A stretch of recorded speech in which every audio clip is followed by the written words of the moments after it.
www.attableek.com, the reviver of Iman.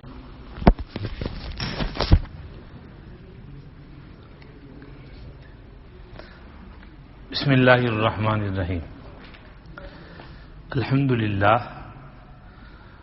للہ نحمده ونستعینه ونستغفره ونؤمن به ونتوکل علیہ ونعوذ باللہ من شرور انفسنا ومن سیئات اعمالنا من يهده الله فلا مضل له ومن يضلل فلا هادي له ونشهد ان لا اله الا الله وحده لا شريك له ونشهد ان سيدنا ومولانا محمدا عبده ورسوله صلى الله تعالى عليه وعلى آله وأصحابه وبارك وسلم تسليما كثيرا كثيرا. أما بعد فأعوذ بالله من الشيطان الرجيم. بسم الله الرحمن الرحيم.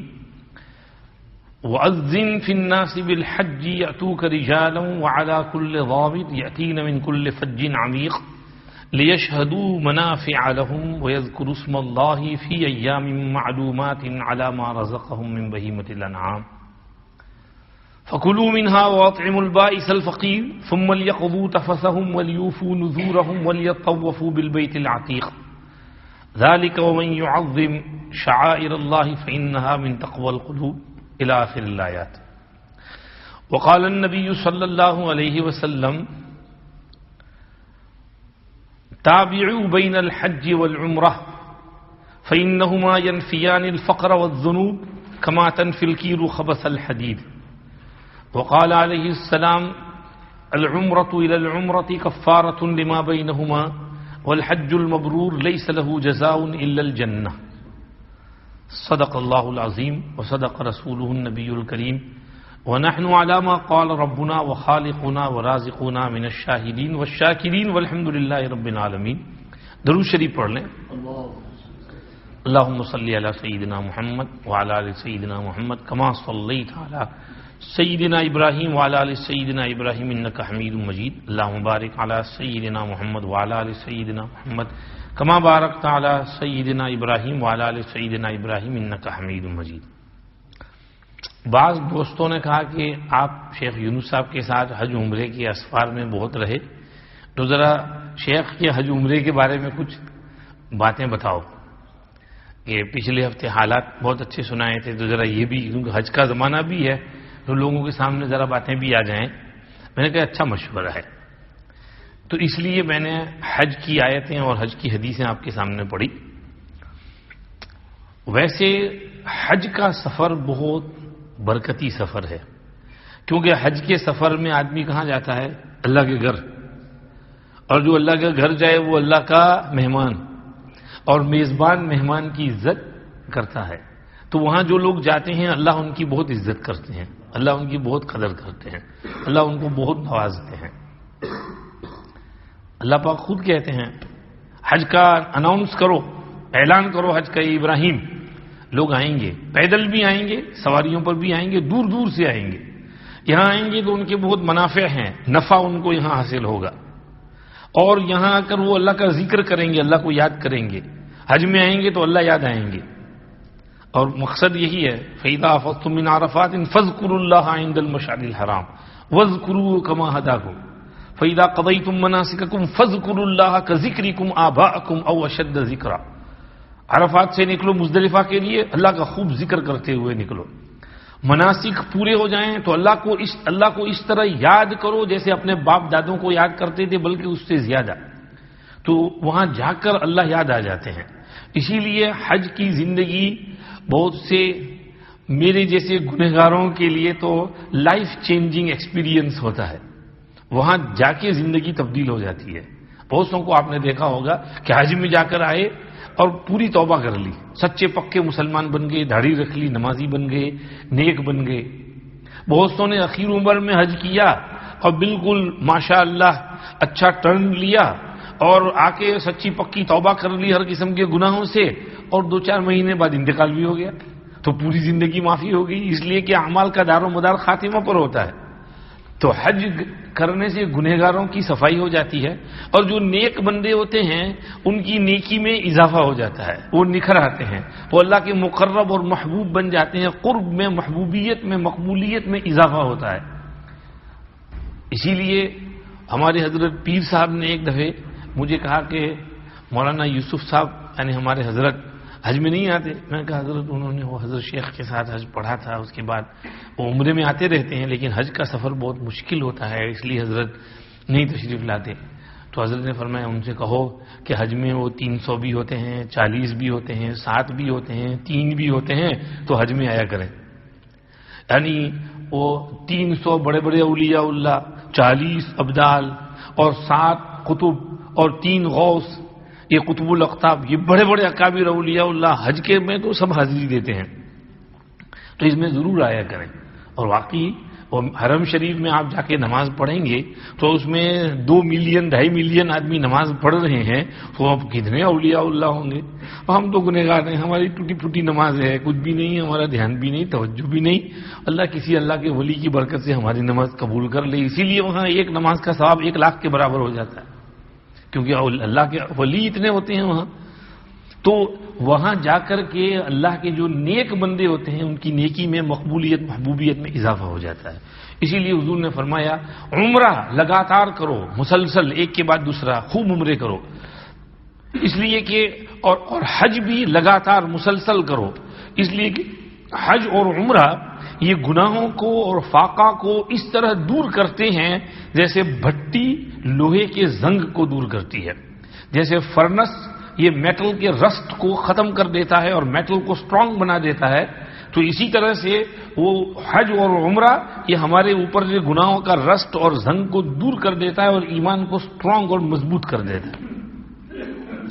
تو کثرت سے حج کرنے کی تاکید وارد ہوئی ہے، حتیٰ کہ فرض حج اگر کر لیا ہو تو پھر بھی نفلی حجیں بہت کرنی چاہیے۔ ابن رجب الحنبلی رحمۃ اللہ علیہ نے لطائف المعارف میں ایک بحث کی ہے کہ ایک آدمی کے پاس حج کے پیسے ہیں اور اس کو خیال آیا کہ چلو میں اس کا صدقہ کر دیتا ہوں، تو اس کے لیے صدقہ کرنا افضل ہے یا نفلی حج میں جانا افضل ہے؟ فرض حج نہیں، نفلی حج۔ تو نفلی حج افضل ہے یا صدقہ کرنا افضل ہے؟ اس میں انہوں نے وہاں دونوں قول نقل کیے، پھر انہوں نے حسن بصری وغیرہ سے نقل کیا کہ حج کرنا افضل ہے، اس لیے کہ صدقہ کرنے کا جو ثواب ہے وہ ثواب حج میں خرچ کرنے پر بھی مل جاتا ہے۔ النفقۃ فی الحج کالنفقۃ فی سبیل اللہ ب700 ضعف، حدیث شریف میں فضائل حج میں شیخ نے نقل کی ہے۔ حج میں خرچ کرنا ایسا ہی ہے جیسے اللہ کے راستے میں خرچ کرنا، یہ اس کا ثواب یہ 700 گنا زیادہ ملتا ہے۔ تو جب اس کا ثواب تو مل ہی رہا ہے جیسے صدقے کا مل رہا ہے، اور پھر اوپر سے حج، تو حج میں وہاں آپ طواف کریں گے، حرم کی نماز پڑھیں گے، مینا، عرفات، مزدلفہ، اور آگے دعائیں، مشاعر، مدینہ شریف کی زیارت، اور یہ سب پورا جو مہینے کا سفر جو ہوگا تو اس کی بھاگ دوڑ اور اس کے جو منافع ہیں وہ اس صدقے سے آگے بڑھ جائیں گے، اس لیے کہا نفلی حج کا ثواب نفلی صدقے سے زیادہ ہے۔ ہاں الا ہے کہ کہیں بہت خطرناک حالات پیش آ گئے ہوں، لوگ بھوکے مر رہے ہوں اور وہاں سخت ضرورت کوئی آدمی بہت مرنے والا ہو اور اس کو آپ نے دے دیا، مدد کر دی، وہ الگ بات ہے۔ یہ کیس اسپیشل کیس ہیں، ایکسیپشنل کیس ہیں۔ نارمل حالات کے اندر میں نفلی حج کرنا نفلی صدقہ کرنے سے بہتر ہے۔ اس کو سامنے رکھتے ہوئے ہمارے اکابر کوشش کرتے تھے کہ خوب عمرے کریں، خوب حج کریں۔ ہاں جی، موفق ابن قدامہ جو جنید بغدادی کے زمانے کے ان کے درجے کے ہیں، انہوں نے نبی کریم صلی اللہ علیہ وسلم کی طرف سے نیابت میں 60 حج کیے اور اتنے ہی عمرے کیے، 60 حج، یعنی ان کی جو لمبی زندگی تھی 70-80 سال کی، تو وہ ہر سال حج میں جاتے تھے اور حضور کی طرف سے حج کرتے تھے، ہر سال حج میں جاتے تھے۔ سفیان ابن عیینہ رحمۃ اللہ علیہ اصل کوفہ کے ہیں، وہاں پلے، وہاں بڑے ہوئے، لیکن پھر وہاں سے مکہ منتقل ہو گئے اور مکہ میں بود و باش اختیار کی اور ہر سال حج کرتے تھے، ہر سال، کیونکہ مکے میں ہی رہتے تھے، وہیں مکی ہو گئے تھے، ہر سال حج کرتے تھے۔ غالباً انہوں نے بھی کچھ 60 یا 70 کے قریب حج کی۔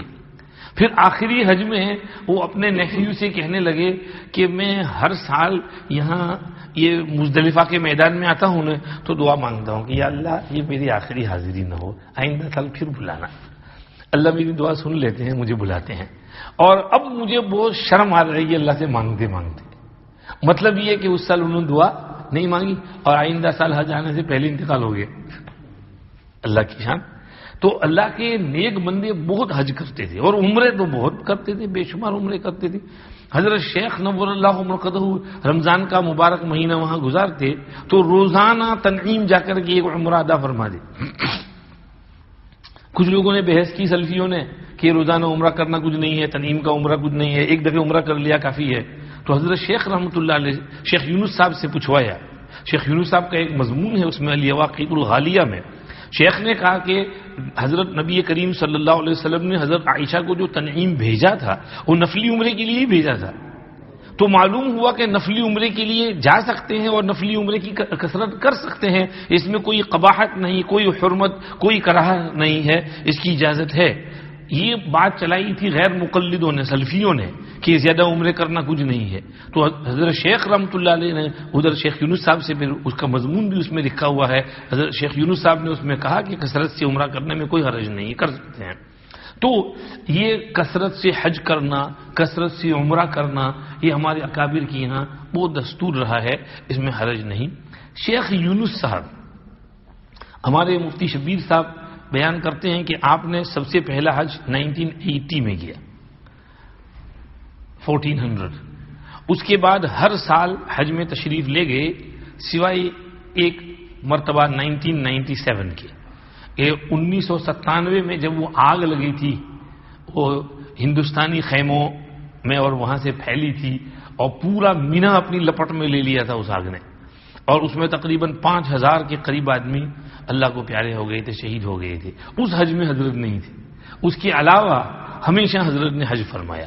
تو اب 1400 سے لے کر 1438 میں آپ کا انتقال ہوا، 1437 میں آپ کا آخری حج ہوا، تو ایک سال کم کر دیں 37 میں سے تو کتنے حج ہو گئے آپ کے؟ 36 ہے جی۔ اور ابھی اخیر میں تو ہر سال عمرہ بھی فرماتے تھے، تو یہ کتنے عمرے ہو گئے؟ پتہ نہیں کتنے بے شمار عمرے ہو گئے۔ تو اللہ پاک نے آپ کو کثرت حج اور کثرت عمرہ کی دولت سے نوازا تھا۔ ان اسفار میں ہم کو بھی حضرت کے ساتھ رہنے کی توفیق ہوئی۔ سب سے پہلے حضرت کے ساتھ جو رفاقت میسر ہوئی 1989 میں، 89 میں تو زیادہ نہیں اس لیے کہ ہم دور تھے اپنے خیمے میں اور حضرت، لیکن 1990 میں وہ حضرت ہمارے حجرے میں آ کر 2 ہفتے ہمارے ساتھ رہے تھے، اس لیے کہ حضرت کی رہائش مکہ میں حرم شریف سے تھوڑی دور تھی۔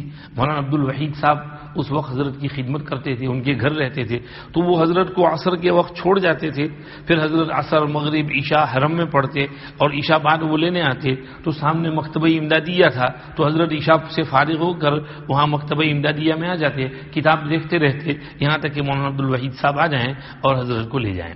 تو اس دوران ہم بھی عصر میں حضرت سے مل لیتے اس جگہ، پھر حضرت کے ساتھ عصر، مغرب، عشاء پڑھتے، پھر حضرت عشاء بعد ادھر چلے جاتے، ہم اپنے یہاں آ جاتے۔ حج کے بعد میں نے عرض کیا کہ حضرت یہ ہمارا قافلہ جو آیا تھا تو وہ تو لوگ سب مدینے جا رہے ہیں، ہمارے 3-4 حجرے تھے تو اس میں گنجائش ہے، آپ تشریف لے آئیے، ہمارے ساتھ رہیے۔ حضرت نے کہا ٹھیک ہے، آگے ہمارے ساتھ رہنے لگے، بہت خوش ہو گئے۔ بالکل قریب میں کیا نام ہے، القصر الابیض میں، وائٹ پیلس میں ہمارے ساتھ رہے حضرت۔ تو اس وقت خدمت کا موقع ملا، اللہ کا کرم ہے، حضرت سے بہت قریب سے رہنے کا بھی، حالانکہ پہلے تو پہچان تو تھی 82 سے، 84 میں ہم نے حضرت سے پڑھا تھا، لیکن اب ذرا تھوڑا سا قرب بھی ہو گیا حضرت سے۔ تو میں جو ہے ایسا کرتا تھا کہ حضرت کو رات کھلا پلا کر سلا کر، حضرت کی طبیعت ان دنوں کچھ اچھی نہیں تھی، پتھری ہو گئی تھی، تو ٹماٹر کھانا منع تھا، ٹماٹر کے بیج جو ہیں پتھری کو نقصان کرتے ہیں، تو حضرت کو بیچاروں کو جو مل جائے کھانا پڑتا تھا۔ تو ہمارے ساتھ رہنے آئے تو گھر والوں سے کہا کہ ٹماٹر کے بغیر میرا کھانا پکاؤ، تو ہماری گھر والی جو ہے وہ حضرت کے لیے بھاجی، سبزی، چکن، گوشت بغیر ٹماٹر کے پکاتی تھی، تو حضرت اس سے بہت خوش۔ پھر وہ کوئی نرم روٹی حضرت کے لیے ڈھونڈ کر لاتی تھی، اسے بھی حضرت بہت خوش۔ 2 ہفتے اس نے برابر خدمت کی، شیخ نے اس خدمت کو ہمیشہ یاد رکھا کبھی بھولے نہیں، ہر بار یاد کرتے تھے. ابھی بھی اس سفر میں آئے شعبان میں تو میرے گھر دعوت تھی، تشریف لائے، فارغ ہو کر گھر والوں کو، والدہ کو پردے کے پیچھے بلایا، سلام کلام، شکریہ، بچوں کے لیے دعائیں کی، پوتوں نوازوں کے لیے، والدہ کو تسلی دی. تو یہ بڑوں کی شفقت. تو اس وقت حضرت کے ساتھ مجھے پتا ہے کہ ہم لوگ حضرت کے ساتھ عمرہ کرنے بھی گئے. میں حضرت کو سلا کر گھر والوں کے ساتھ تنعیم روز جاتا تھا اور عمرہ کرے. حج تو فارغ ہو گئے تھے، تو ایام تشریق بھی پورے ہو گئے تھے. عمرہ جو ہے صرف وہ 5 دن میں مکروہ ہے عمرہ، مینا حج کے 5 باقی بعد میں جائز ہے. تو ہم روزانہ عمرہ کرنے جاتے تھے. شیخ تو سو جاتے تھے، ہمارے ساتھ اور 2 حاجی تھے، ماسٹر صابر بھی تھے بری والے. یہ لوگ سو جاتے کمرے میں اور ہم عمرہ کر کے آ جاتے. پھر ہم بھی تھوڑا سا، وہ تو 2 گھنٹے میں عمرہ ہو جاتا، اور آ کر کے پھر ہم بھی آرام کرتے سو جاتے. پھر فجر میں شیخ کے ساتھ جاتے، نمازوں میں ساتھ. ایک دن میں نے کہا حضرت کل ہم جعرانہ جا رہے ہیں، آپ عمرے میں چلیں گے ہمارے ساتھ؟ اچھا چلیں گے انشاءاللہ. اس وقت تو چلتے تھے، صحت مند بھی تھے، لاٹھی پکڑتے تھے. تو ہم عشاء بعد آئے، کھانا کھایا، احرام پہنا. تو کپڑے جب اتارے اور احرام پہننے لگے، میں نے کہا حضرت خوشبو لگائیں گے؟ کہاں لاؤ؟ تو میرے پاس بہت اچھی عطر کی شیشی تھی، اور خس کی، گرین کلر کا خس ہوتا ہے. میں نے پیش کیا تو حضرت نے وہ سلائی ایک طرف رکھ دی اور شیشی اپنے ہاتھ میں یوں خالی کر دی، اور یوں کر کے پورے بدن پہ یوں مل رہے ہیں، بغل میں اور چھاتی پر. میں تو اپنی شیشی دیکھ رہا ہوں، گئی میری شیشی، مگر حضرت کی جسم پر لگی الحمدللہ. اور باقی اب اس وقت سمجھ میں آیا کہ بھئی خوشبو یوں لگاتے ہیں احرام کے لیے. اور حضرت عائشہ کی حدیث میں جو ہے کہ میں نے حضور کو خوشبو لگا دی، وہ اس طرح کی خوشبو ہے کہ وہ دیر تک، 2-3 دن تک، 4-5 دن تک وہ خوشبو رہے، مہکتی رہے. حضرت نے پھر احرام پہن لیا، ہم لوگ جعرانہ گئے اور وہاں نفلیں پڑھی. فارغ ہو کر پھر جو ہے آئے. مجھے یاد بس عائشہ بھی کچھ یاد پڑتا ہے. حضرت اپنی نفل سے فارغ ہو گئے، میں 2 رکعت کچھ ایکسٹرا نفل پڑھنے گیا. عبدالرحیم جلدی کر، جلدی سے ہم نے بھی پوری کی، شیخ کے ساتھ دوڑے پھر ٹیکسی میں واپس. اور حضرت اس وقت طواف بھی ماشاءاللہ برابر دوڑ کر کرتے تھے، سعی بھی برابر تیز کرتے تھے. طواف عموماً وہاں بات بیت اللہ شریف کے قریب سے کرتے تھے، دور کے بجائے. اور فرماتے تھے دائرے میں مرکزی نقطہ سے جس قدر قرب ہوتا ہے، شوط اسی قدر قصیر ہوتا ہے. کیا سمجھے آپ اس میں؟ کسی سرکل میں سینٹرل پوائنٹ کے جتنا کلوز ہوں گے تو چکر اتنا چھوٹا ہوگا، اور سینٹرل پوائنٹ سے دور جائیں گے تو چکر لمبا ہو جائے گا. تو اس لیے فرماتے کہ قریب قریب سے کرو، جلدی طواف ہوگا. وہاں پر رکن یمانی پر آتے تو اندر گھس کر کے ہاتھ پھیرتے تھے رکن یمانی کے اوپر، اور بھیڑ ہوتی تو بھیڑ بھی کرتے تھے عبداللہ بن عمر کی حدیث کی طرح سے. اور ربنا آتنا فی الدنیا حسنہ کا اہتمام. حجر اسود کو تو دور سے ہی استلام کرتے تھے، میں نے حضرت کو بوسہ دیتے دیکھا نہیں، واللہ عالم. پھر حضرت طواف میں تو اکثر خاموش رہتے تھے، بات چیت نہیں کرتے تھے، دعا پڑھتے رہتے تھے، اپنی دعاؤں میں مشغول رہتے تھے. حتیم کے پاس سے طواف کرتے تھے، حتیم پر ہاتھ رکھنا منع ہے. ایک دفعہ میں کیا کرتا تھا، پیچھے سے حضرت کو سنبھالتا تھا، وہ دھکے وکے سب اپنے اوپر لے لیتا تھا، تو میری کمر پر بہت مساج ہو جاتا تھا، کمر اور بازوؤں کا. تو میں ایک دفعہ وہ حتیم پر ہاتھ رکھ دیا اور یوں ہاتھ رکھتے ہوئے پھسلا کر چلنے لگا، تو حضرت نے فوراً میرا ہاتھ کھینچ کر کے نیچے اتار دیا کہ ہاتھ اس پہ نہیں رکھنے کا، یہ منع ہے. تو ہم ہاتھ سیدھا کر لیا، طواف وغیرہ سے فارغ ہوئے. اور آگے وہاں مقام ابراہیم پر نماز، پھر زمزم خوب پیتے تھے، سیر ہو کر کئی تھوڑے بہت جتنے گلاس پی سکے پی جاتے تھے. اخیر میں تو مکس کر کے پیتے تھے. آج کل تو وہ ٹھنڈا اور گرم ہوتا ہے، فرماتے آدھا مکس کر کے لاؤ، تو آدھا مکس کر کے، ایک دم ٹھنڈا بھی نہیں ایک دم گرم بھی نہیں. زمزم وغیرہ پی کر پھر سعی میں حضرت بات چیت بھی کرتے تھے، بولتے بھی تھے، اور کوئی بات ذہن میں آئے تو کہہ بھی دیتے تھے. ایک دفعہ مجھے یاد ہے ایسے ہی صحیح میں بھی کچھ پوچھ لیا کرتا تھا، پتہ نہیں کوئی بات میں حضرت فرمانے لگے کہ بھئی احادیث کا جو ذخیرہ ہے اس میں 3/4 حصہ ضعاف پر مشتمل ہے، ضعیف احادیث پر، اور 1/4 صحاح ہے. اور احادیث میں جو تعارض نظر آتا ہے وہ ضعاف کی وجہ سے. اگر ضعاف کو الگ کر دیا جائے تو صحاح میں کوئی تعارض نہیں رہے. بہت بڑی پوائنٹ، نکتے کی بات حضرت نے فرمائی. یہ مجھے یاد ہے ایسے ہی اس درمیان سمجھیے کہ ایک دفعہ صحیح کرتے ہوئے حضرت نے ایسے کہا تھا. اور عمرہ وغیرہ سے فارغ ہو کر عموماً حلق فرماتے تھے, قصر نہیں کرتے تھے, بال کٹاتے نہیں, ہمیشہ پورا سر صاف کر لیتے تھے. حج کے سفر میں حضرت تشریف لاتے تھے تو عام طور پر احرام میں ہی ہوتے تھے, اور شروع زمانے میں تو حضرت کے لمبے لمبے زلفے بال بھی ہوتے تھے اور بالکل اس طرح بکھرے ہوئے بھی ہیں, اور عجیب حیت ہوتی تھی حضرت کی, شان ہوتی تھی. اور احرام میں بال بھی کھلے ہوئے ہیں, احرام میں ہیں, اور کئی کئی دن احرام میں گزرتے تھے. افراد کرتے تھے, کبھی قران کا مجھے یاد نہیں پڑا, لیکن افراد آپ کو پسند تھا, عموماً افراد کرتے تھے. ابھی اخیر میں تمتع بھی کرنے لگے تھے کہ عمرہ کر کے حلال ہو جاتے تھے, لیکن عام طور پر حضرت کا معمول افراد کا تھا. ایک دفعہ ہم نے ساؤتھ افریقہ والے گروپ کے ساتھ حج کیا تھا, مجھے یاد پڑتا ہے اس وقت بھی حضرت نے شاید افراد ہی فرمایا تھا. تو افراد کی عام عادت تھی, ورنہ سمجھیے کہ یہ تمتع بھی کر لیا کرتے تھے. حج میں جب وہاں آ کر کے اپنا طواف وغیرہ کر لیا, ایک دو دن وہاں ٹھہر گئے, پھر مینا عرفات جانا ہے, تو حضرت عام طور پر سنت کے مطابق ہر کام کرنے کی کوشش کرتے تھے. آج کل ہم لوگ کیا پوچھتے ہیں, مولوی صاحب یہ جائز ہے, مولوی صاحب وہ جائز ہے. تو حضرت نے ہم کو یہ سبق سکھایا کہ بھئی جائز نہیں پوچھنے کا, سنت پوچھنے کا, کہ بھئی سنت طریقہ کیا ہے وہ بتاؤ. ہم اتنا پیسہ خرچ کر کے جاتے ہیں اور سنت کے خلاف حج کرے تو کیا فائدہ.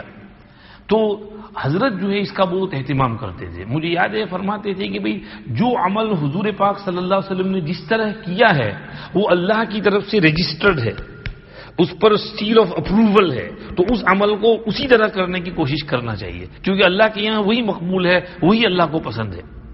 تو اس میں پہلی بات تو یہ کہ مینا جانا, یہ عام طور پر معلم رات کو لے جاتے ہیں, تو فجر کی نماز مینا میں ہوتی ہے, مگر شیخ صاحب اس کو پسند نہیں کرتے تھے.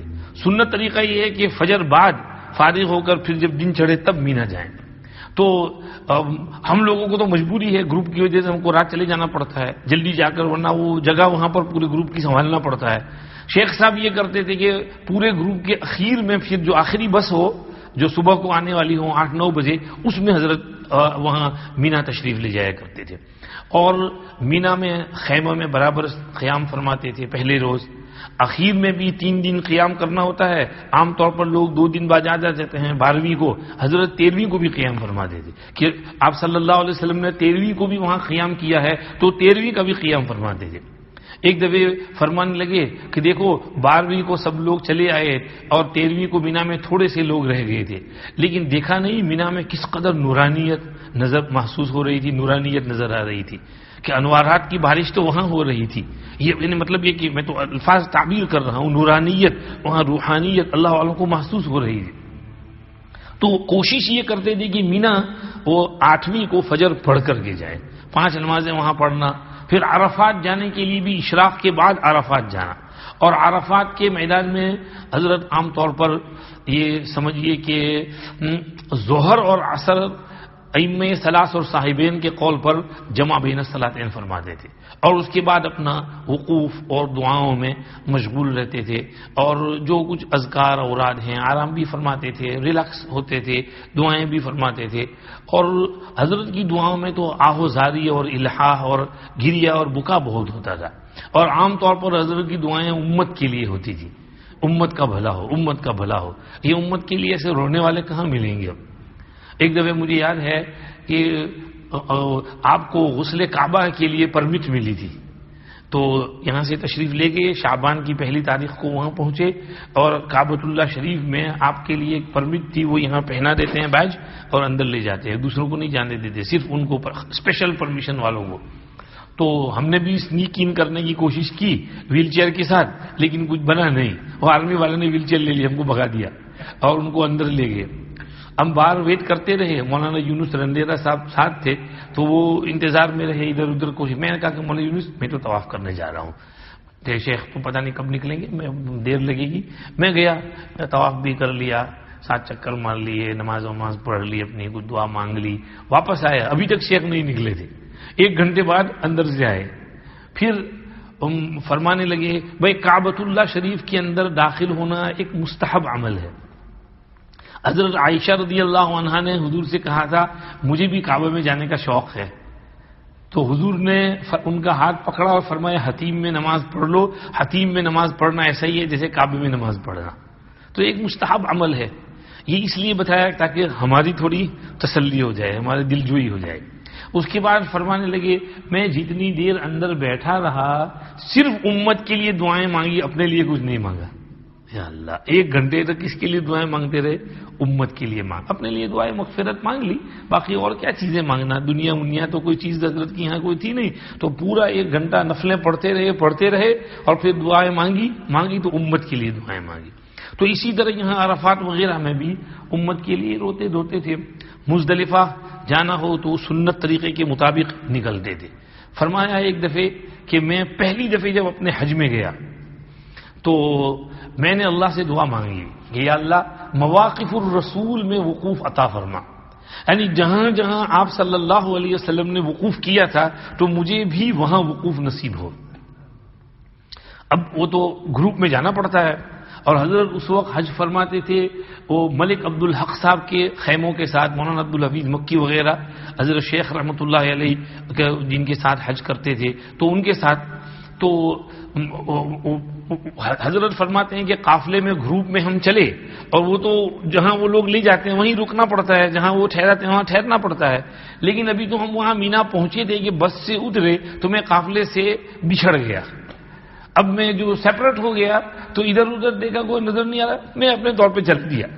اور جہاں جہاں آپ صلی اللہ علیہ وسلم نے مینا میں, عرفات میں, مزدلفہ میں وقوف کیا تھا میں اکیلے ہی پورا حج کیا اور وہیں پر میں نے سارا وقوف کیا.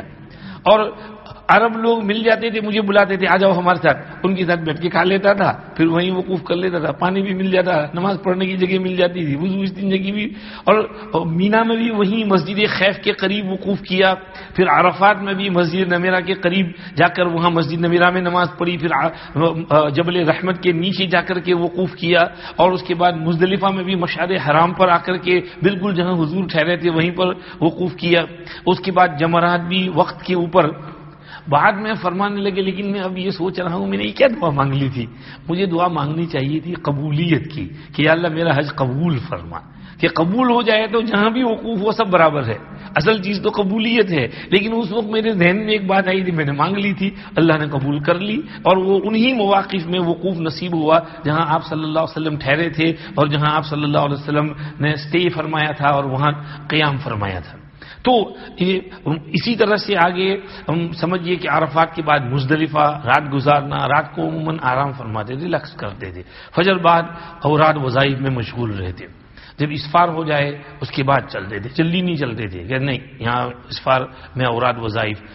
یہ میں نے بھی حضرت کے ساتھ, یعنی یہ جو 5 دن ہیں مجھے اتنا گزارنے کا ٹائم نہیں ملتا تھا, لیکن وہ بہت پہلے جو حضرت کے ساتھ وقت ملا تھا اس کی میں بات کر رہا ہوں.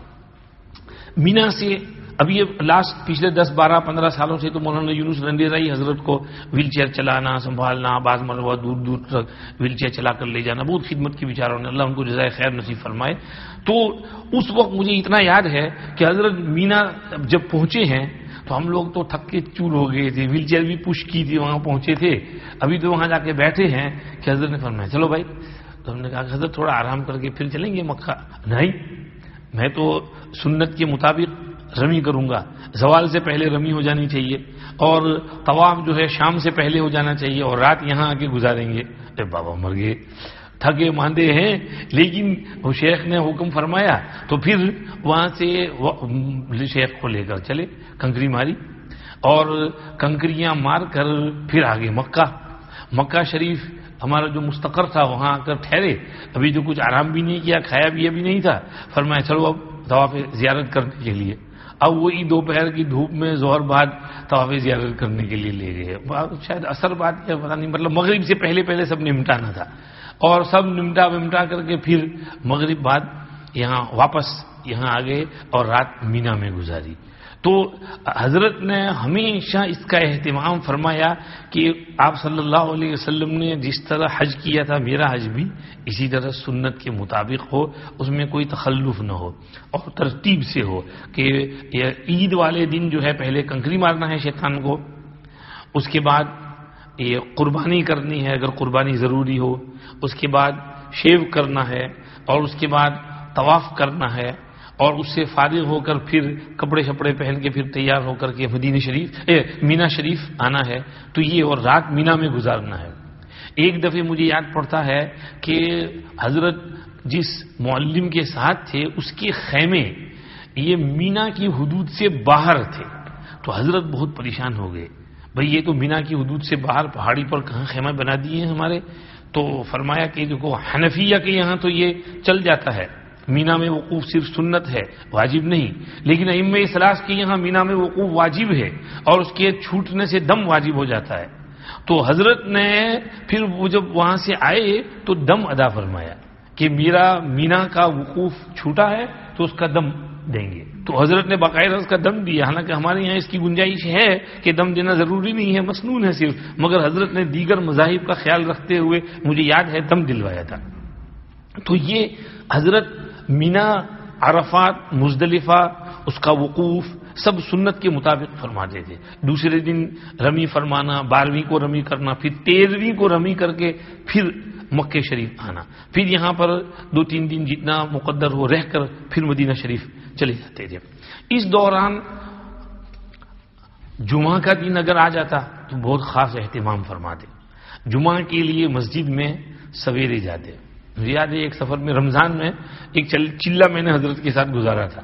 5 شعبان کو ہم یہاں سے نکلے تھے اور سعودی گئے، وہاں سے پھر ساؤتھ افریقہ گئے، ساؤتھ افریقہ سے پھر واپس سعودی آئے، رمضان کا مہینہ آیا، تقریباً 15 رمضان تک میں حضرت کے ساتھ رہا تھا، پھر میں واپس گھر آیا تھا۔ تو وہ کافی 40 دن حضرت کی خدمت میں رہنے کو ملا تھا۔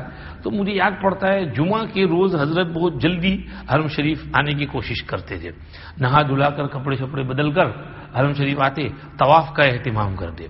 ایک دفعہ جمعہ کا روز تھا، ہم لوگ آئے، ذرا تھوڑی سی تاخیر ہوگی، اب حرم شریف میں جانے لگے تو دروازہ بند، تو ایک دروازہ بند، دوسرا، تیسرا، کسی طرح سے کسی اور دروازے سے کسی طرح گھسے۔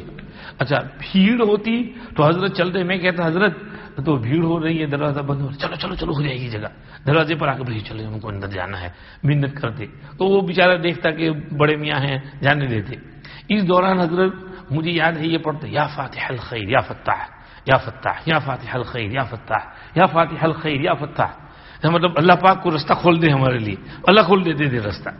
ہم لوگ کسی طرح کسی دروازے سے حرم کے اندر داخل ہوئے، داخل ہو کر کے سیدھے آگے مطاف میں، اور مطاف میں جا کر پوچھا کتنی دیر ہے، حضرت ابھی اتنی دیر ہے، چلو طواف کریں گے۔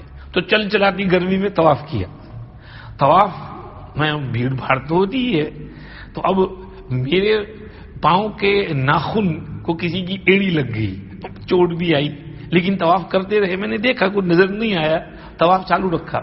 طواف سے فارغ ہوئے اور اب جمعہ کی تیاری، خطبہ کی تیاری تھی، تو صف میں ہم کھڑے ہو گئے، تو کسی طرح جگہ کر کے شیخ کو کھڑا کیا، میں بھی کھڑا رہا، میں نے نیچے ناخن کو دیکھا تو کچھ لال لال نظر آیا، میں کہا مر گئی، وہاں نو دو خون نکلا ہے، وضو ٹوٹ گیا۔ تو میں نے پاؤں یوں اوپر کر کے اس کو دیکھا، پھر حضرت کو دیکھا، حضرت میرا تو وضو ٹوٹ گیا، اب کیا کروں، میں تو پیچھے وضو کرنے جانا پڑے گا، مطاف میں کہاں جائیں پیچھے وضو کرنے کے لیے، اور وہ پرانا حرم، بھیڑ بھاڑ اس وقت بہت ہوتی تھی۔ تو شیخ نے یوں کر کے ذرا سا دیکھا، اس کے بعد فرمایا کچھ نہیں، اس میں سیلان نہیں ہوا ہے، یہ تو ناخن کے اندر ناخن کے نیچے ہے خون، باہر نہیں آیا ہے، پھیلا نہیں ہے پاؤں کے اوپر، تو یہ ناقص نہیں ہے، پڑھو نماز۔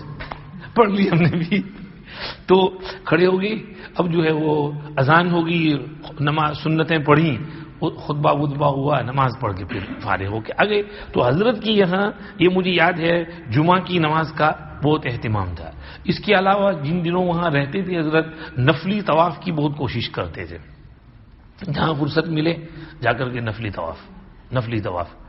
اخیر میں جب بیمار رہنے لگے تھے تو ایک دفعہ وہ مغرب کے بعد اوابین پڑھ رہے تھے، لمبی اوابین پڑھتے تھے، اور ہم لوگ تو مختصر فٹافٹ والے ہیں، فرنٹیئر ایکسپریس والے، تو ہم نے تو 6 رکعت جلدی سے پڑھ لی اور بیٹھ گئے۔ شیخ نے سلام پھیرا، عبدالرحیم ابھی نہیں پڑھتے؟ اچھا، کھڑے ہو کے نیت بن لی، کون کہے کہ میں نے پڑھ لی ہے حضرت؟ اب 2-4 رکعت میں نے بھی ذرا پڑھ لی، اور حضرت تو اور لمبی پڑھتے رہے۔ اس کے بعد فرمانے لگے کہ عبدالرحیم جب تک میرے پاؤں میں جان تھی تو میں اپنے اساتذہ کی طرف سے ایک طواف کیا کرتا تھا، لیکن اب میرے بدن میں جان نہیں ہے تو میں ان کی طرف سے 2 رکعت نفل یہاں پڑھ کر ان کو ایصال ثواب کرتا ہوں. اچھا اس سے سمجھ میں آیا کہ بھئی 2 رکعت نفل نماز پڑھ کر بھی کسی کو ایصال ثواب کر سکتے ہیں کہ یا اللہ اس 2 رکعت کا ثواب فلاں کو پہنچا دو.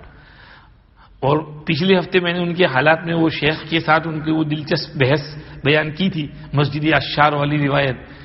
وہ مسجد عشار والی روایت کیا ہے؟ حضرت ابو ہریرہ رضی اللہ عنہ مدینہ شریف میں بیٹھے ہوئے تھے، حاجی لوگ آئے ہوئے تھے. تو حضرت ابو ہریرہ نے پوچھا کہ تم لوگ کون سے علاقے سے ہو؟ کہا عراق سے ہیں. اچھا عراق میں کون سے شہر سے؟ کہنے لگے جی ہم بصرہ سے ہیں. اچھا تو بصرہ کے قریب ایک سٹی ہے اس کا نام ابلہ ہے. کہاں ہے؟ اس میں ایک مسجد بنی ہے اس کا نام مسجد عشار ہے. کہاں مسجد عشار ہے؟ فرمایا تم میں سے کون ہے جو مجھ کو یہ وعدہ کرے کہ وہاں جا کر کے 2 رکعت نماز پڑھے گا اور کہے گا حاذی لابی ہریرہ، یہ 2 رکعت نماز ابو ہریرہ کے لیے ہیں.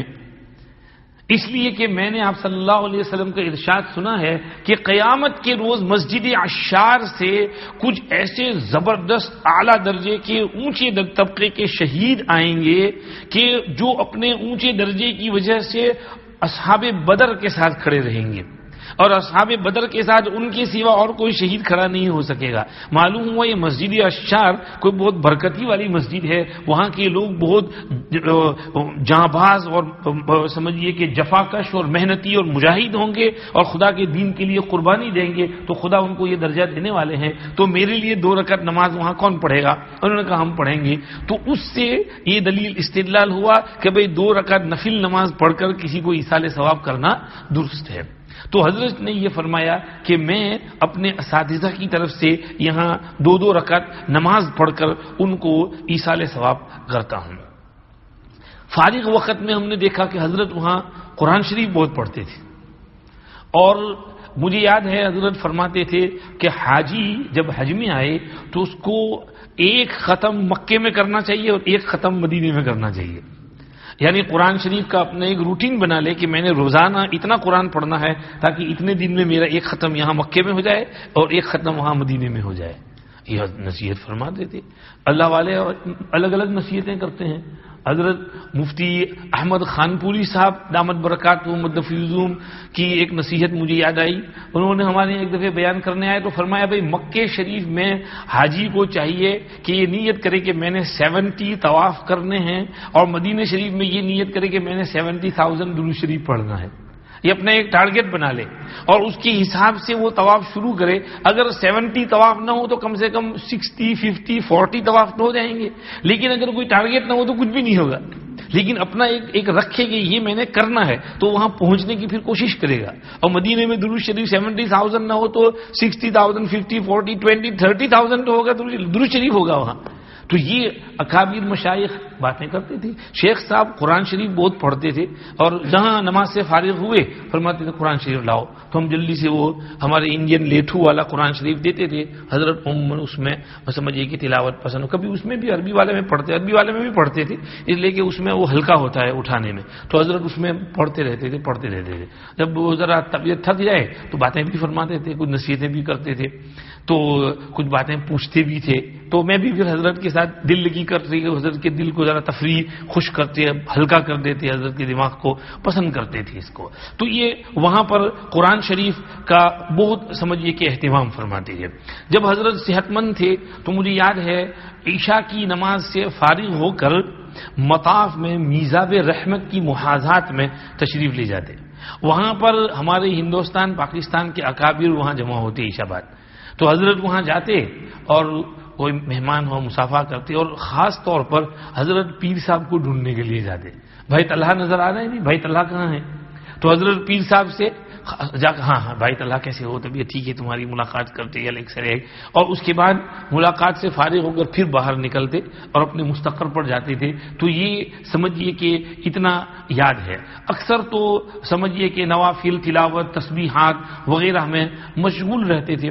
کبھی کبھی تھکے ہوتے تھے تو یہ بھی کہتے تھے کہ ذرا دباؤ، تو ہم پھر دباتے تھے، پاؤں دباتے، کمر دباتے، ہاتھ دباتے برابر اچھی طرح سے، کمر شولڈر وولڈر سب دبائے.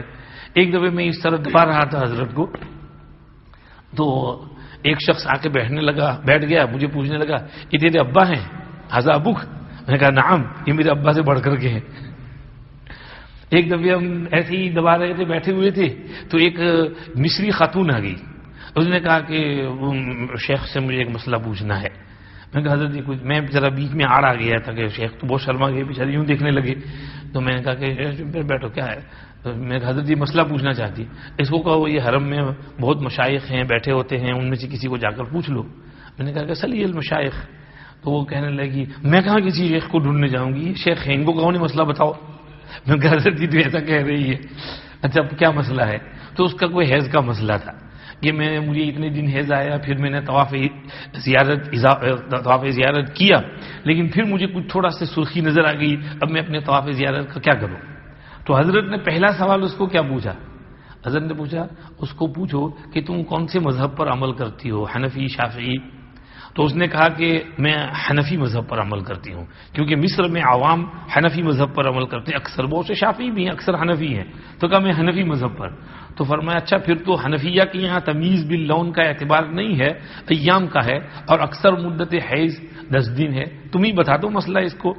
پھر اس کو پوچھا بھائی کتنے دن سے حیض آیا تھا، کیا ہوا تھا، سارا سچویشن جب پوچھا تو معلوم ہوا اس کو 10 دن سے کچھ اوپر ہی ہو گیا تھا، اور وہ اس کا جو خون آیا تھا یہ استحاضہ تھا۔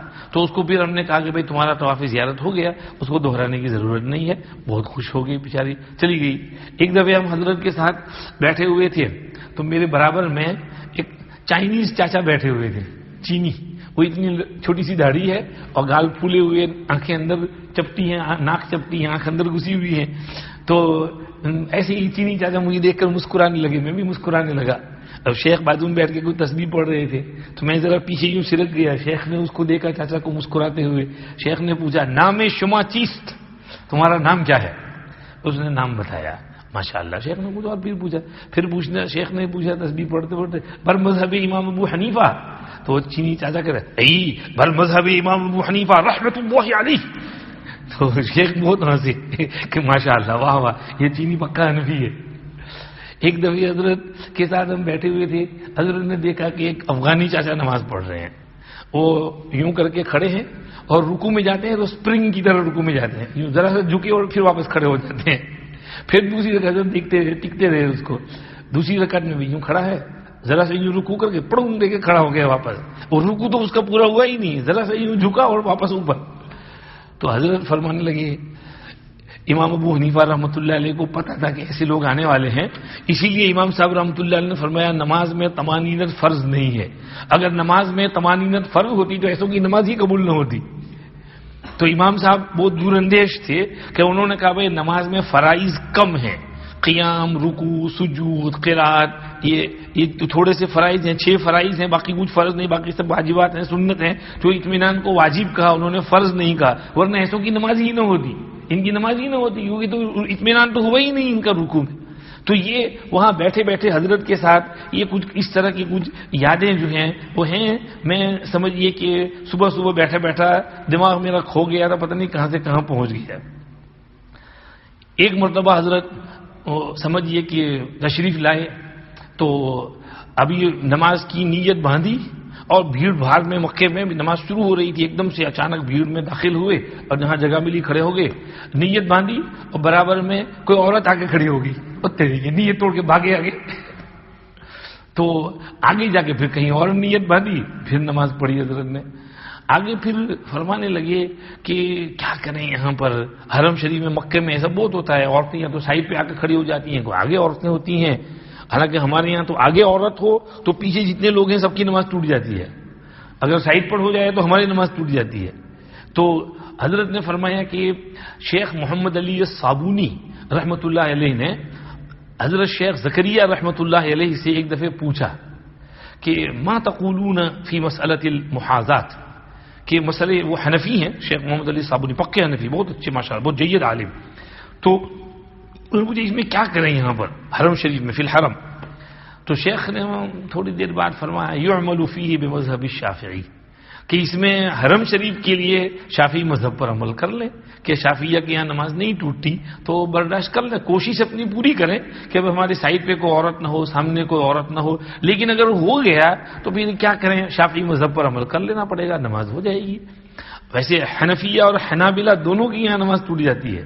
وہاں کے امام اپنے آپ کو حنبلی کہتے ہیں, ان کو تھوڑا احتیاط کرنا چاہیے. بہرحال یعنی مطلب یہ کہ نیت کے مسئلے میں مفتی ان کے رشید احمد صاحب کچھ مکاتبت بھی ہوئی تھی, خیر اس میں ہم نہیں جاتے. حضرت شیخ کی اتنی بات کہ یعمل فیہ بمذہب الشافعی.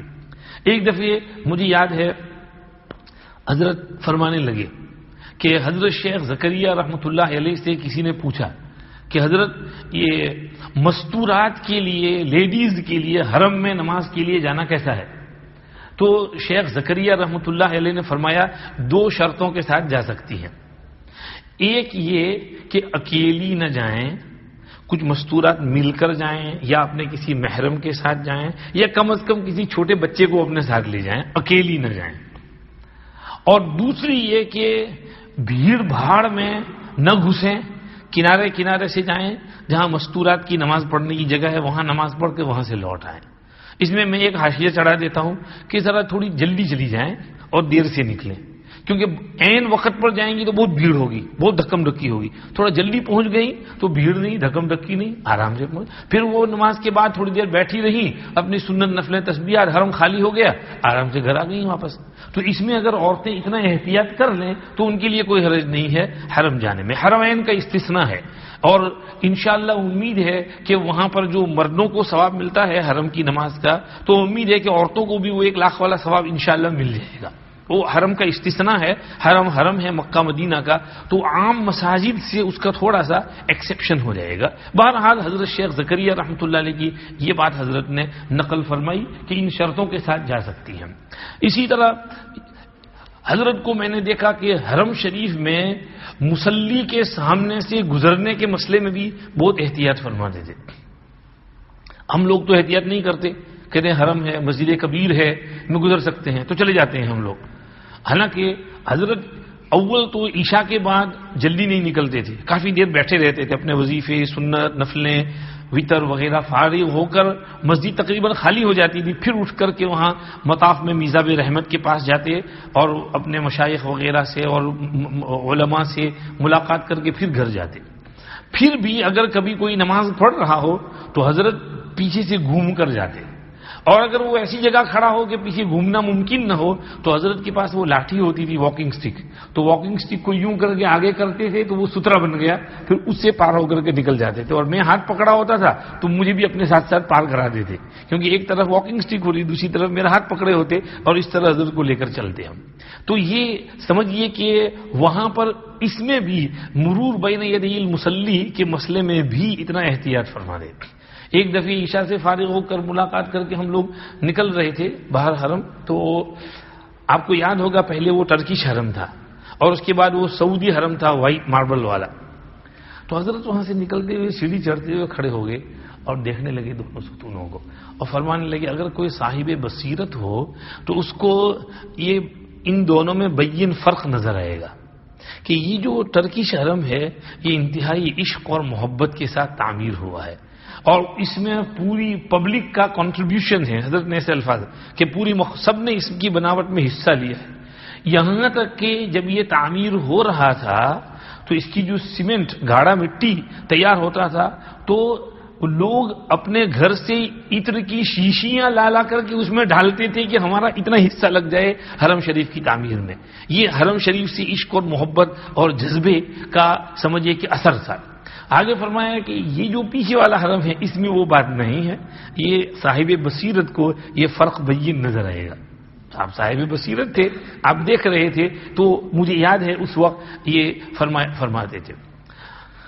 حضرت کی کوشش عموماً یہ ہوتی تھی کہ مطاف میں جا کر نماز پڑھیں, اور فرماتے ہیں جتنا کعبہ شریف سے قریب نماز پڑھیں گے اتنا زیادہ ثواب ہوگا. یہاں بھی زکریا مسجد میں بھی پہلی صف میں نماز پڑھیں گے تو ثواب زیادہ ہوگا نا, تو وہاں بھی کعبہ شریف کے قریب نماز پڑھو. بعض مرتبہ ہم کہتے بھی کہ حضرت تھوڑا روف پر چلے جاتے ہیں, وہاں فریش ایئر, ہوا بہت اچھی ہے نا, میرے وہاں جی نہیں لگتا.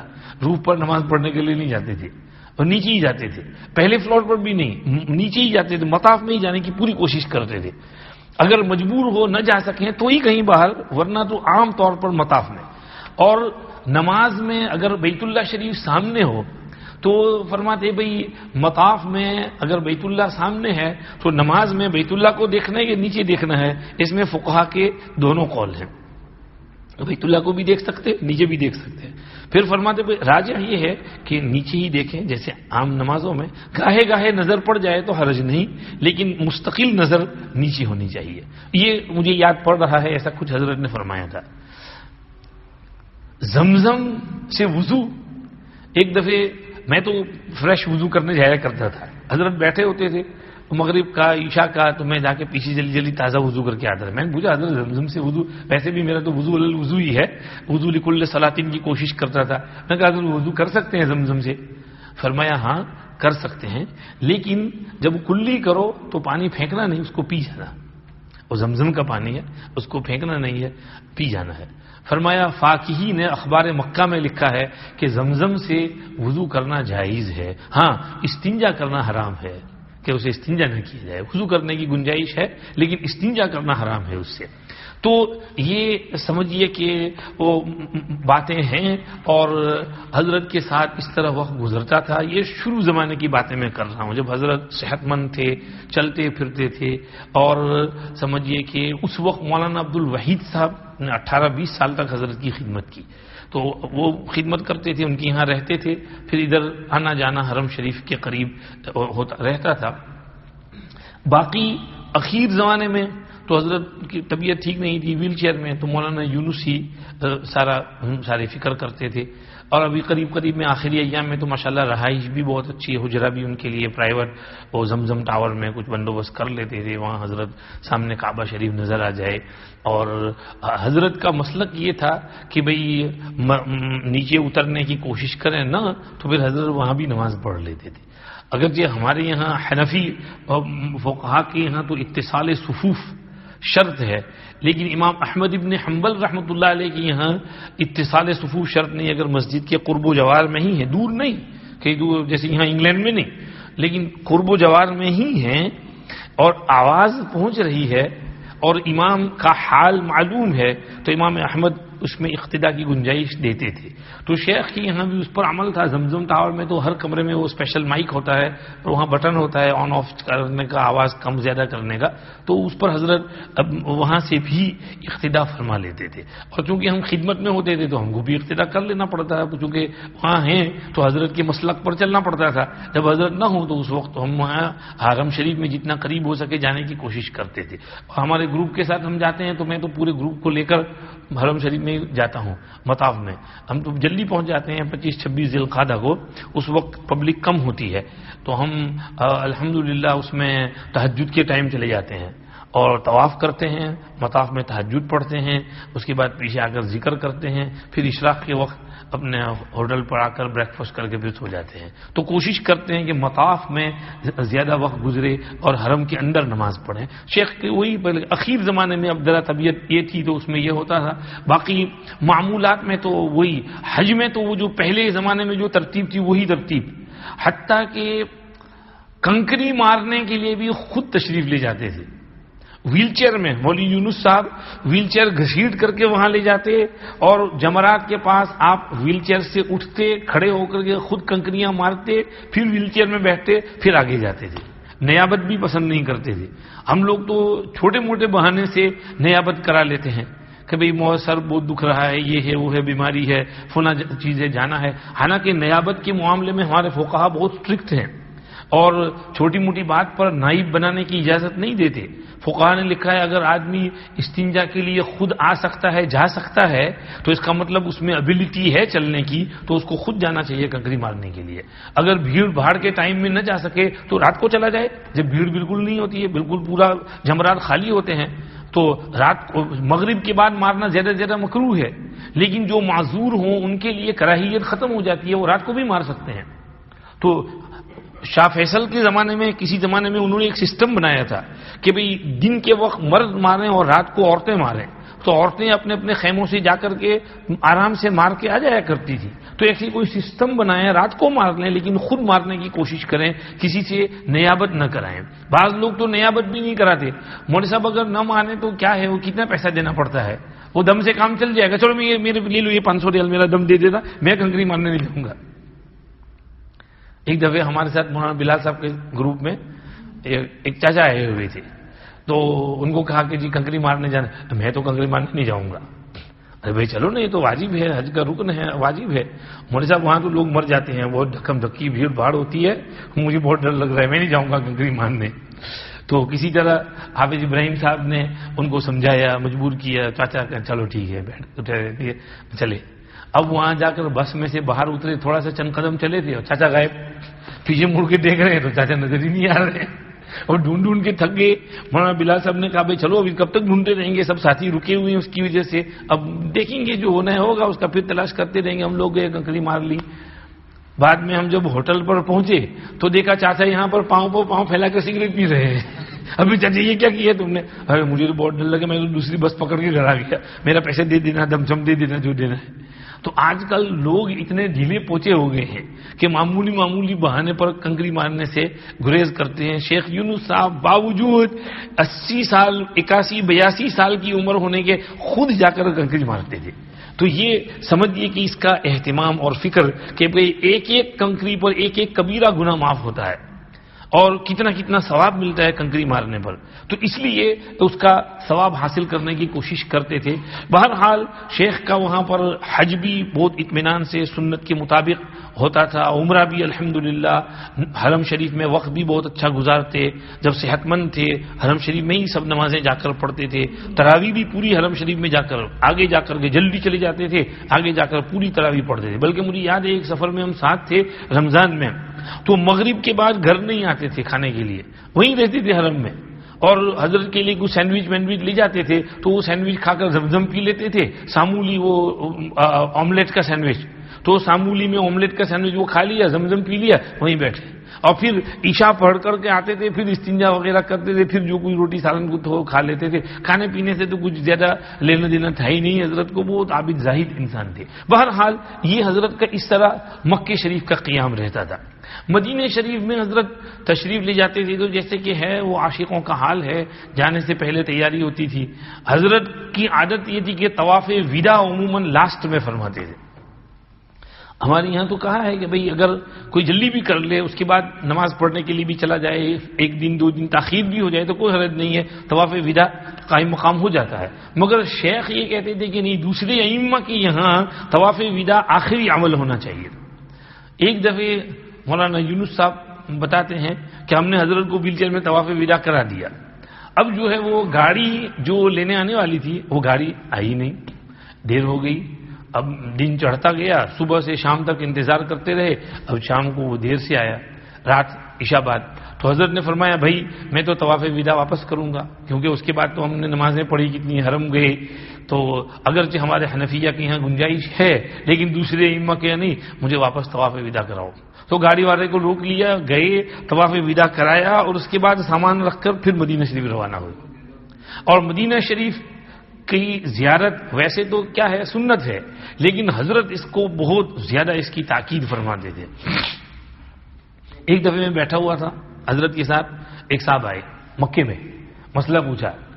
مولانا صاحب میں پاکستان سے ہوں، ریاض میں کام کرتا ہوں، حج کرنے آیا تھا.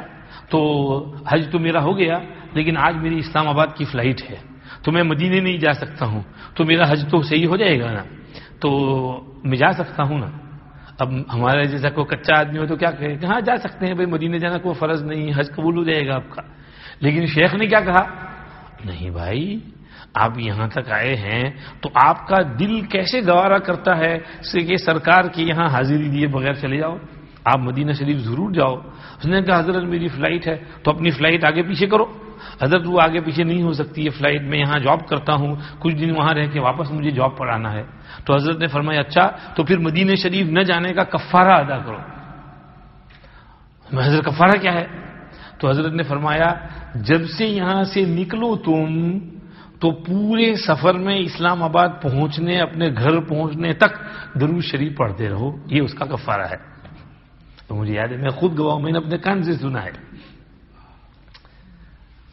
ایک دفعہ حضرت بیٹھے ہوئے تھے، کسی نے آ کر ایسی باتیں کہی اور کہا حضرت میں مدینے جا رہا ہوں، میں مدینے جا رہا ہوں. تو حضرت گرم ہو گئے، بھائی مدینے جا رہے ہیں، مدینہ بول رہے ہیں. شریف نہیں بولا جاتا. تم اجمیر شریف بولتے ہو, بغداد شریف بولتے ہو, دوسرے شہروں کے لیے شریف بولتے ہو, مدینہ شریف کے ساتھ مدینہ شریف نہیں بولا جاتا. مدینے جا رہا ہوں, مدینے جا رہا ہوں, کیسی بات ہے؟ ناراض ہو گئی, غصے ہو گئی. اندازہ ہوتا ہے کہ ان حضرات کی دلوں میں اللہ کے رسول صلی اللہ علیہ وسلم کا کتنا عشق تھا. کسی مدینہ بولنا گوارا نہیں, مدینہ شریف جا رہا ہوں یہ بولو تو بات سمجھ صحیح ہوگی. تو یہ سمجھیے کہ اہتمام فرماتے تھے. ایک دفعہ ایسے ہی سنانے لگے کہ بنگال کے ایک بزرگ تھے, تو وہ حج میں آیا کرتے تھے, تو کسی سال وہ حج میں نہیں آ سکے تو وہیں سے بیٹھے بیٹھے شعر پڑھتے تھے. الیک رسول اللہ اہدی ثنائیا وابغی بہ قربا وان کنت نائیا. یا رسول اللہ, میں آپ کی خدمت میں اپنی طرف سے کچھ آپ کی تعریف اور نعت بھیج رہا ہوں, اور میں آپ کا قرب چاہتا ہوں اگرچہ میں آپ سے دور بیٹھا ہوا ہوں. یعنی یہ عجیب ان لوگوں کا حال ہے کہ اگر دور بھی ہوں تو بھی ان کا دل وہاں رسول پاک صلی اللہ علیہ وسلم کے ساتھ لگا ہوا ہے, اٹیچ ہے.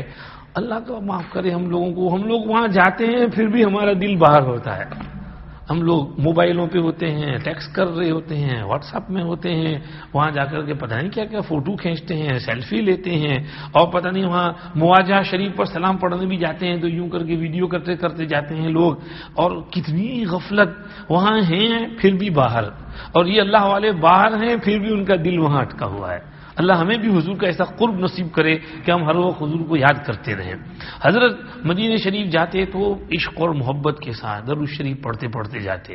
وہاں پہنچ کر کے حرم شریف, آپ مدینہ شریف کے لیے ایک نیا جوڑا, نیا کپڑا خاص مخصوص رکھتے تھے. اگر کپڑے پہننے کے لیے نکالیں یہاں پر, یہاں لندن میں بھی, یہاں مکے میں بھی, فرماتے نہیں وہ نیا سلوا کر کے لایا ہے, اس کو تو مدینے جا کے پہننا ہے, یہاں نہیں پہنتے تھے. وہاں پہنچ کر اپنا غسل کا موقع ہو تو غسل فرما کر وہ نیا کپڑا پہن کر پھر حرم شریف جاتے, اور جاتے ہوئے صدقے کا اہتمام فرماتے. اپنے ساتھ کچھ ایک دو ریال رکھتے, اور جہاں کوئی راستے میں غریب آئے تو ایک ریال اس کو ایک ریال دے دو, اس کو دے دو. مولوی یونس صاحب نے کہہ رکھا تھا وہ حرم شریف میں ایک جگہ کچھ حبشی لوگ بیٹھتے ہیں, بیچارے بہت غریب ہوتے ہیں مدینہ شریف میں مسجد نبوی میں, تو وہاں جاتے ہوئے ان کو 100-200 ریال دیتے تھے کہ یہ تم لوگ آپس میں سب تقسیم کر لو. تو وہ حبشی لوگ ان میں آپس میں وہ تقسیم کر لیتے تھے. تو یہ صدقے کا اہتمام فرما دے. مسجد میں جا کر نماز پڑھ کر مواجہہ شریف کے قریب کہیں بیٹھ کر درود شریف پڑھتے رہتے. 10, 15, 20, 25 منٹ بیٹھے بیٹھے بس سر جھکا کر درود شریف پڑھتے رہتے. اس کے بعد پھر آگے جہاں سلام پڑھنے کی جگہ ہے وہاں سے ویل چیئر میں آپ کو لے جاتے اور مختصر سلام پڑھ کے نکل جاتے. وہاں تو کھڑا رہنے نہیں دیتے ہیں. اگر موقع مل گیا تو ریاض الجنہ میں مولانا یونس صاحب کی وہاں مؤذن صاحب سے پہچان ہے, تو مولانا یونس رندیرا صاحب ان کو پہلے سے فون کر دیتے, شیخ یونس صاحب آئے ہوئے ہیں, تو ذرا ان کو اچھا ٹھیک ہے. تو ان کو وہ جہاں امام داخل ہوتے ہیں بیچ والا دروازہ وہاں سے اندر لے لیتے, امام کے اجرے میں جاتے, امام صاحب وہاں بیٹھتے, مؤذن صاحب بیٹھتے.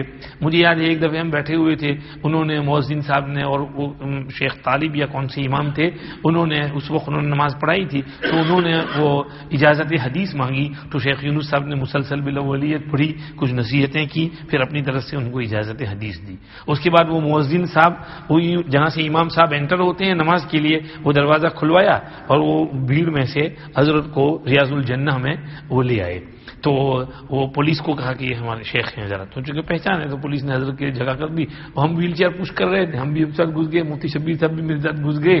اب وہاں اطمینان سے ریاض الجنہ میں شیخ نے بھی جو 2-4 رکعت پڑھی, ہم کو بھی چانس مل گیا, ہم نے بھی 2-4 رکعت پڑھی, دعا مانگی.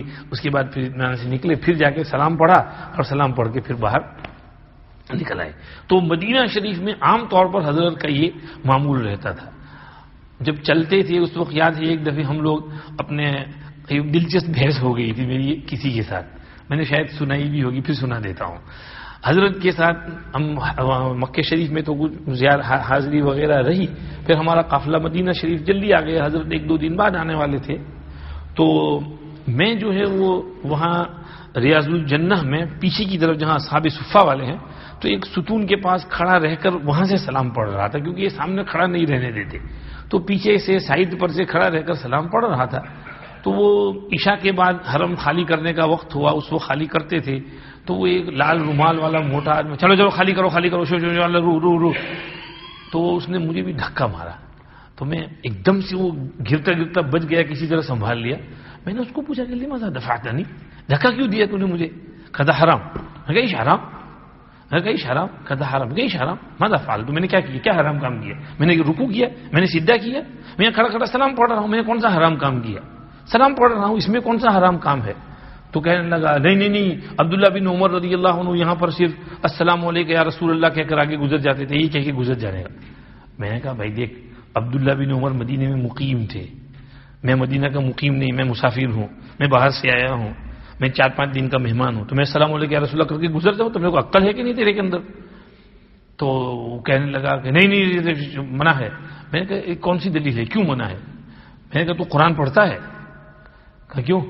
میں نے کہا دیکھ، میں ہے نا برطانیہ سے آیا ہوں، میں وہاں محدث ہوں، مفسر ہوں، انا محدث برطانیہ، انا مفسر، انا مفسر القرآن. اما تقرأ القرآن، قرآن شریف میں ولا تصلی علی احد منهم مات ابدا ولا تقم علی قبره، منافق کی جنازہ کی نماز مت پڑھو، منافق کی قبر پر کھڑے مت رہو.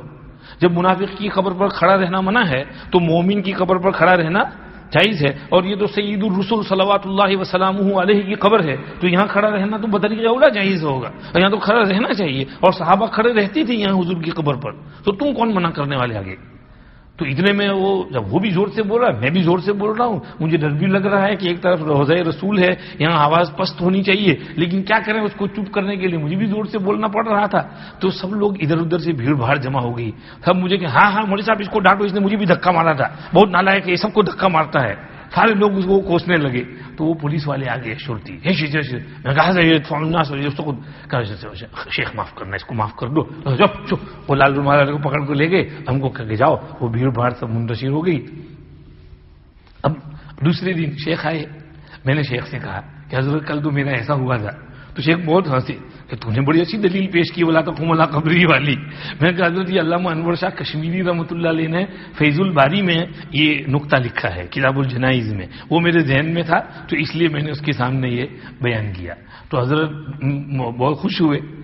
دوسرے دن پھر وہ عشاء بعد پھر شیخ کو لے کر ہم سلام پڑھنے گئے. تو شیخ اس وقت تو چلتے بھی تھے، تو شیخ تو امر بالمعروف نہی عن المنکر بہت غالب تھا شیخ پر. ہم جا رہے ہیں تو سامنے 2 ہندوستانی بڑے میاں.